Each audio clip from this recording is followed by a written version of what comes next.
Welcome to Talking Really for today, 30th of June, and I just wanted to do make a short blog. I haven't made one for a little while, and I was thinking this week several things have happened, and I was thinking that it'd be quite nice to share with you my thoughts on this subject matter, which is who should not start a YouTube channel.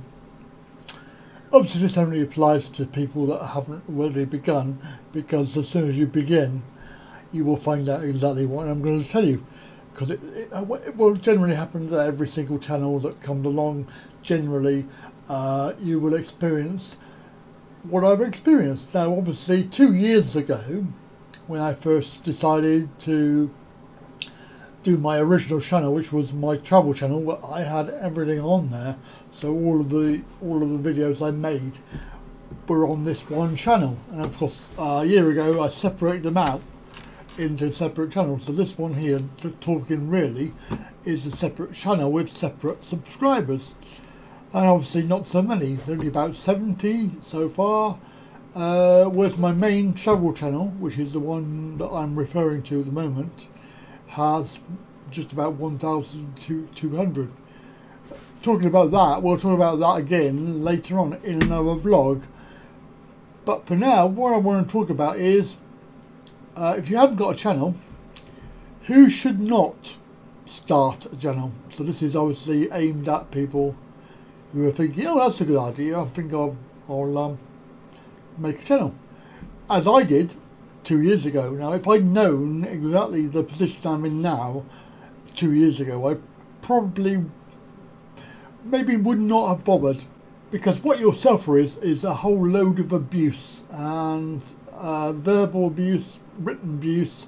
You'll get threats, you'll get angry, jealous, moronic trolls who seem to thrive on being keyboard warriors. So they are anonymous, unfortunately, due to Google's very strange policies. I have contacted them and had no response from them, but basically they will allow a particular individual to have multiple accounts so that they can use them to troll a channel and leave negativity, leave nasty comments. They can leave innuendo, and they can leave accusations that basically are not true, but nobody knows that, because obviously they're making it sound as if it's real, and unfortunately mud sticks. I've had personal experience of that. Well, I'm not going to go into it now, but trust me, I do know the accusation side of it, and even if it's not true, it does affect your life quite a lot. So the first thing is that if you're not a strong person, if you get upset easily, if you don't like people calling you an idiot and telling you to sling your hook quite often, and even to the point of telling you that you should shut down your channel because it's rubbish, and you couldn't make a video to save your life, which is probably true, but who are they to tell me, because they don't even make videos. Yeah, whatever. Anyway, being called I'll see you next Thursday, and told that they're going to pound your head in for something that they've done, but you've done back to them. So people don't appreciate that. They can give it out, but they can't take it, unfortunately. So this is a fact of life, that when you do fight back, you have to be fairly strong. Even if your channel has comments moderated, you still have to read them. So if you're going to get upset about reading people's nasty comments and moronic statements, then probably YouTube's not a place to go. And certainly if you have any self-esteem issues, then it's probably not a place to go, as is that if you are sensitive and you like to help people, but negativity is going to affect you, then YouTube is not a place for you. Unfortunately, it's not a platform that is conducive to hunky-dory sort of attitude of everybody's living in a world of tolerance, because there is no tolerance. It's all, the rules are very, very moronic, and I keep on using the moronic word, but it describes these people, because it doesn't really matter what you say to these people. They really don't, they're not interested in listening. They've already made up their mind, and you are the enemy. Now obviously, if you have a particular condition, let's say mental health, and you want to share that with people, because there are many people who might benefit from that, then fair enough. If you are strong enough to be able to withstand the people that will come on there, then good luck to you, because basically, you know, I am personally a very strong person, but there's only so much you can take. There's only so much of this stuff that you can actually stand. There is only so much commentary that you can read. There is so much negativity from keyboard warriors. It's just unbelievable. They hide behind their keyboard and they can say whatever they like, knowing full well that they can't be held accountable for anything. The other interesting thing is that these idiots, they have a low IQ, I think, because they assume that just because you are a particular type of person, i.e.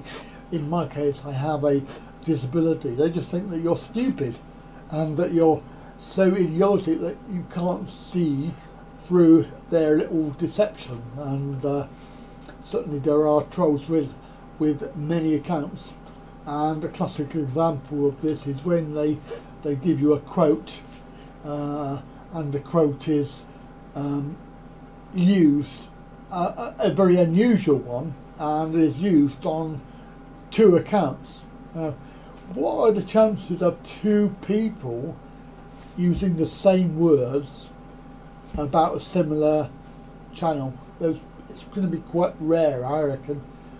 So one can assume that these are the one and same person with 2 different accounts commenting on your channel with very similar sort of underlying reason. They both say the same thing, you know, you're rubbish, you know, you should be listening to me. In actual fact, I've been doing some research on the types of abuse. This abuse that they're doing is called gaslighting. I didn't know that, but gaslighting is where they say things and they try to make you feel undermined, that you are doubting your own judgment, that you are, you know, you're becoming mentally disturbed, that you can't remember things, that you think that they are correct and you are wrong, and it is a form of mental abuse. If you are susceptible to being abused, then obviously a YouTube channel is not a place to be, unfortunately, for you. My channel has a policy of no profanity, so it's very difficult for me to tell them, you know, in polite terms to go away, because I'd rather tell them to F off, but that sort of comes down to their level, and I don't want to do that. I want to maintain my particular standards of behaviour. So that is it, really. That's all I wanted to say about this subject matter. And if you are affected by any of what I've said, then please comment below. Get some help. Ask some friends. You know, there are people out there that can help you. And if you need any help with your channel, you know, need any advice, then please come to me. PM me, private message me, email me, see me on Facebook. And when you have a disability, it also seems to attract the morons and the idiots who seem to think that because you have a disability, that you have a low IQ and that you're stupid and thick and you don't really understand what's going on in the world. And basically, I can tell you now, I'm not bragging, but my IQ is 168, so that puts me in the top percentage of the country. I think it's top 4%. I think I did the test and it came out 168. So, you know, I am not an idiot. I am not stupid, and I may be a little bit gullible, and I may be a little bit naive, but I'm certainly not an idiot. Right then, okay then, catch you again very soon. Bye bye for now.